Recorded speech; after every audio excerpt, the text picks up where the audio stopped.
Good morning, everyone. It is super exciting because what's today? Today is Fantabulous Friday. This is a great day for us to celebrate you. We're going to celebrate each other's wins, big or small. It does not matter. Good morning, everyone. This is Carroll-Sue, aka Nani Boss. I'm saying it like that because I noticed when it's translated, it says naughty. It's Nani Boss.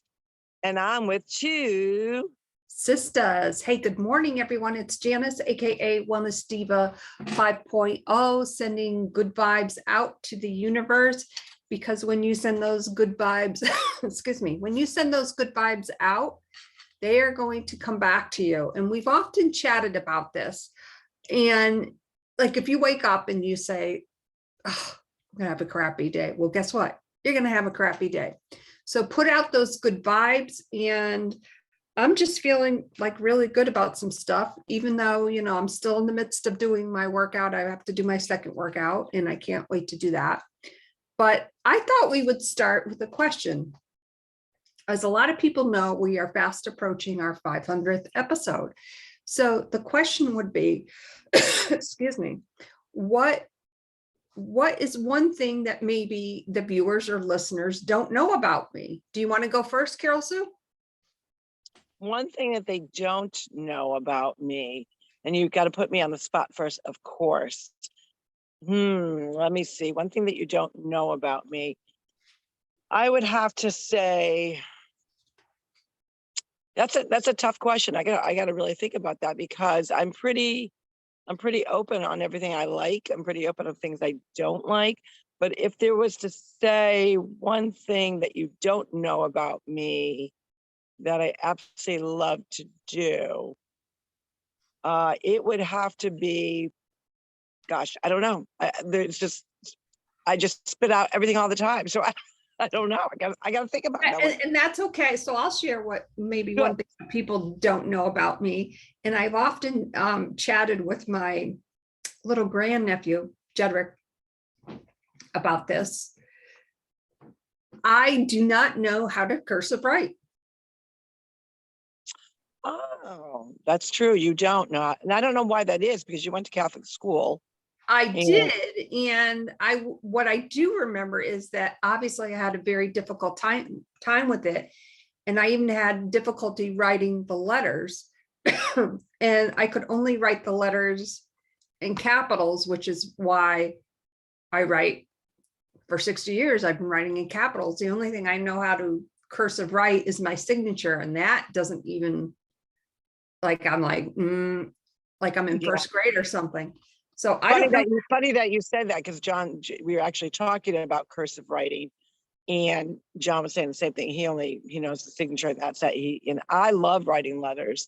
So maybe that is something people don't realize because we're on social media quite a bit. I do message people, but I love writing. Absolutely love writing letters to people. And I think it's almost a lost art to a certain degree. But I think in doing that, I'm also practicing my cursive because I still cursive handwrite. I took after more of mommy's handwriting, just like our older sister has mommy's handwriting. So I would say on that line, but I do like writing letters, like old fashioned, like just there's something about putting that stamp on and sending it out. And the anticipation of when that receiver is going to receive it. Of course, we know snail mail lately, things are a little bit slow, but and what I love is that activity has been passed down to Jedrick, our grandson. We've received 2 letters from him in the mail, and it's inspired me to get back into doing more writing. And he addresses the envelope, puts the stamp on it. And what he does in his letters, he lets us know how he's doing, but he's always teaching us something that he's learning about. And he'll write like 2 pages. And it is a dying art. And there's something to say. First of all, the most powerful document we have as a country is our Constitution, and that is in cursive.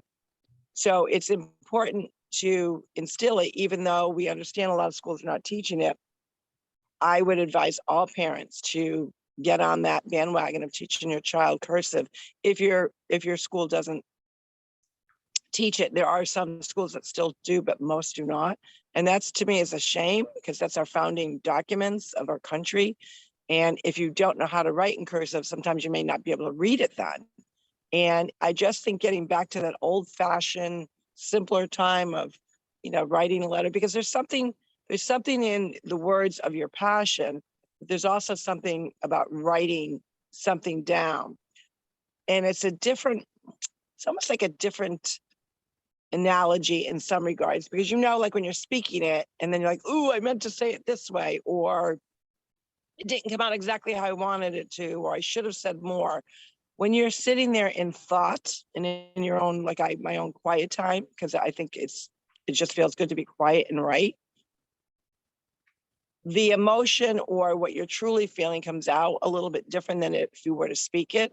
Now, nothing takes the place of hearing someone's voice and their passion. So I don't mean that, but there is something about taking someone on that journey with you and you document it in writing. There's just something magical about it. So I do, if that might be something people don't know about me, that I do absolutely love writing letters. And if you want me to write you a letter, just send me a message. Sorry, there's a plane going over right now.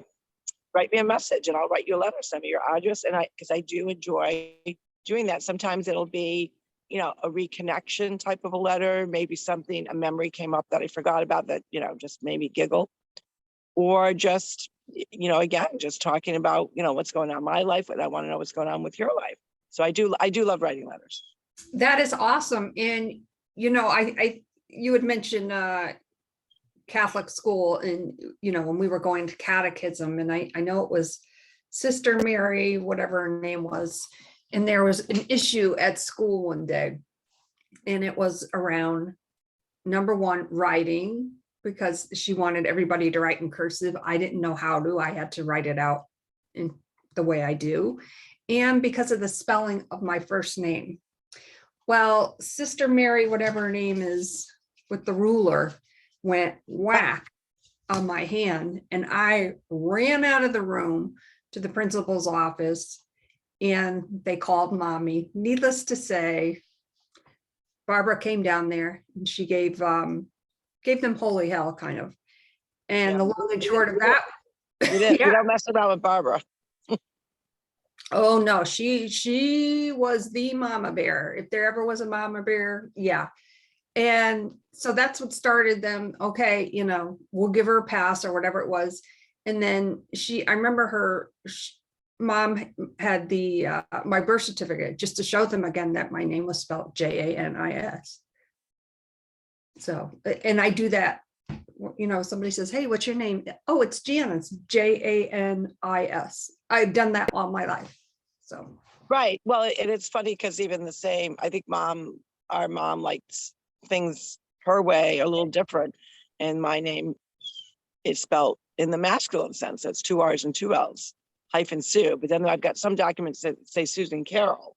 And then I have other documents that say Carroll-Sue, which we know now it is actually Carroll-Sue. But she spelled it 2 R's and 2 L's. So again, because I was due around Christmas time, and I was born obviously on Elvis Presley's birthday, which is January 8th. So, funny how your parents, when you think about different things that your parents would do, that you think, why did they do that? There was always a method to their madness. Right. And I know, for instance, like I was named after, and mommy used to tease me and say, oh, you were named after Janis Joplin. But it was actually a friend of theirs who lived in West Haven, not far from Aunt Mary and Uncle Rocco. That's right. I remember the house. Stolen. Yes. Yeah. And it's just funny. And she also spelled it the same way. Mm-hmm. So it's just funny how those things pop up. But, Fantabulous Friday, is a day to kind of rewind. How was your week? How was your Monday mindset? What did you triumph on Tuesday? Did you participate in Wealth Wellness Wednesday, or have that great conversation and understanding the importance of having a good, healthy relationship with money? Or, as we talked about last night, trending Thursday, and all those things are paramount that you have a successful week, that within those themes that you find milestones or stepping stones that are going to bring you to the milestones that are going to bring you to the bigger goals. Because we know that no matter the journey, some journeys, if you're not realistic to understand that some goals and the journey to get to them are longer than others, we got to be kind to ourselves. So if you've got this big journey or this big journey that's going to this bigger goal, it's naturally going to probably take you longer. That's okay. Put that on your long-term goals. If you have something that is a quick short-term goal, but I mean short, I even call it a mini goal. Like if that means, I got to organize that drawer today. Every time I go in there, like it gets jammed. I got too much junk in there. I never have time. And I'm always in a hurry when I go in there. Well, you know what? You accomplished that and you cleaned it out. That's a small little stepping stone, because when you clean out, I always say start with a drawer. And the reason why I start with a drawer is because a drawer always leads to another organization project that's a little bit bigger, and then a little bit bigger, and then a little bit bigger. So, a little drawer might lead you to a cabinet. A cabinet might lead you to a closet. A closet might lead you to your basement or your garage. So there's all these different stepping stones, because there's a good feeling to declutter, to get rid of things. Not only in the physical sense from organizing your home, but for your body self, for your mind self. So we have people that are continually, we're all work in progress. We're works in progress. So whether it's a transformation that you are looking, whether it's just to tone up, whether it's to get back on the healthy train of getting that movement in, look at your week, and did you take the necessary steps to bring you to some small goals? Absolutely. And goals are a part of our foundation and how we go forward with anything. I mean, yeah, I was up early this morning. I obviously did get a lot done, but first and foremost is my health, because I cannot do what I do if I don't take care of myself. And I think that's really paramount. And when you were talking about drawers, excuse me, I was kind of laughing because, I've got that corner cabinet in the kitchen. I have, pulling stuff out of there yesterday. I'm like, Jesus, I got to go through this stupid thing again. So I have to do that. That's definitely on my list. And, every time Gary's bureau with all his stuff in it, I think every other month I have to go through and neaten everything up. He's like, where's this? Where's that? He's one of those that's. Yep. John's the same way. Oh my God. But anyway. Well, what I did the big deep drawer this week of all my Tupperware stuff. I had talked about that. And I finally just yanked everything out, and I matched all the tops, because I think we have a tendency to throw out the bottoms if they get yucky. I don't know why we save onto the tops, right? The lids. So I took everything out. I also had a lot of the kids' stuff there when they come, like their different cups and goofy things they like. I removed all that, put that away. I'll bring them back out when they visit, but I didn't want it in the drawer anymore. It was taking too much room. And then I actually went and I said, okay, how can I make this efficient and condense it and still keep it organized? Because before I was trying to do one container to put all the lids in. And then you, like you say, you start fumbling and you're looking for that one lid and you can't find it. So I said, no, I'm not going to do that. So I said, how, and then you think about like, how much Tupperware do you need? And in the Tupperware drawer, I also had to-go containers. Now I like a good to-go container because, we got people coming over, they want to take some leftovers. So I said, I don't want to get rid of those because they do come in handy. So but I removed them from there and I put them on the very top of my kitchen, like a cabinet top shelf that I don't normally use because I'm not going to use them all the time. So that made some room.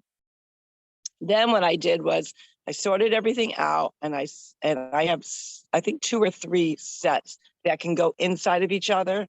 So I did that. Okay. Gave me more room. One set, which I love, actually holds all the lids on top. They neat the way they're sized, they neatly fit inside one another. So I organized those, put those all together. And then on my really small ones where I had maybe odd medium ones, I put all the small ones within the medium ones.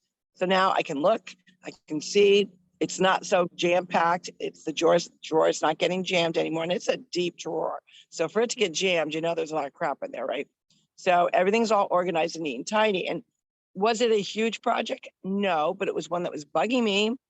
And I felt really good after because it's all neat. And then I ended up with only probably about 7 extra lids. One I kept because it's a true Tupperware one, and I know I've got the bottom somewhere. All the rest of them, I said, get rid of them. Just get rid of them. Don't think about it. Get rid of them. So I was really excited about that. I reorganized my closet a little bit. Didn't like have to do a total revamp, but you know, I was getting a little cray cray. So I wanted to get ahead of it before I got too cray cray. I got that accomplished. And then in my office, I had like 4 or 5 boxes of product that I had to go through, organize it, you know, put it by date, and then break down the boxes. So I did that. So I was very happy about that. I also started my therapy. So I'm pretty proud of myself this week. As well as you should be. That's awesome. And how is your therapy going? My therapy is going very well. I feel stronger every day. And, you know, I'm grateful that I don't have any tears. I felt so bad because I have another friend who was supposed to have an MRI. And then she goes, oh my God, I got the exact same thing you do in the shoulder. And sure enough, she does have a tear. Oh, So no. she does need surgery. So shout out to Andrea, but she's not going to do this. She's not going to do the surgery till I think closer to September because she's already got some trips in the works. So she doesn't want to miss out on that. But she's an avid bike rider. She's an avid pickleball player. She's also we're playing the same bowling league. So she's a little bit bummed. So I feel, you know, I feel bad for her because obviously, you know, I had 3 things going on, and so far, you know, I think that they can all 3 be managed with some heavy duty therapy. And the things that I'm not quite having therapy on yet, I know what to do. So I'm working my stretch bands. I'm definitely getting a good workout and doing a lot of laps and just, you know, different movements within the pool. So it's already, you know, because I want to get back to where I can really do a good workout. I haven't been able to do a really good workout in months because of this. But now I'm feeling like, okay, now I've got a plan. Before, when you're on hold with between x-rays and MRIs and doctor's appointments, and you don't really know what's going to happen. So I feel really good about now I've got a plan and now I'm implementing the plan. How many of you get a plan and then you don't implement it? Part of implementation is the act of actually doing it. Easy to say, right? Sometimes hard to implement, but you have to take that step to implement what you're doing. And someone recently said, you know, through your vision, there's perseverance. In perseverance, there is vision. So again, another play on words, but let that be the foundation for you to, you know, go forward and reach your goals. And who knows, maybe you get to that fork in the road and you decide not to go this way because, you know, that was your intention, but this way looks better. That's okay. Celebrate it all. Be fantabulous. And on that note, my name is Janis, aka Wellness Diva 5.0, ready to do workout number 2. And I am with TwoSistas, And this is Carroll-Sue, aka Nani Boss. We wish you a great, great weekend. You know, utilize things that are around you to enhance your life with goodness, kindness, passion. Always put your best foot forward. And you know what? There are going to be times, you know, you're going to have to derail a little bit. You're going to have to pivot.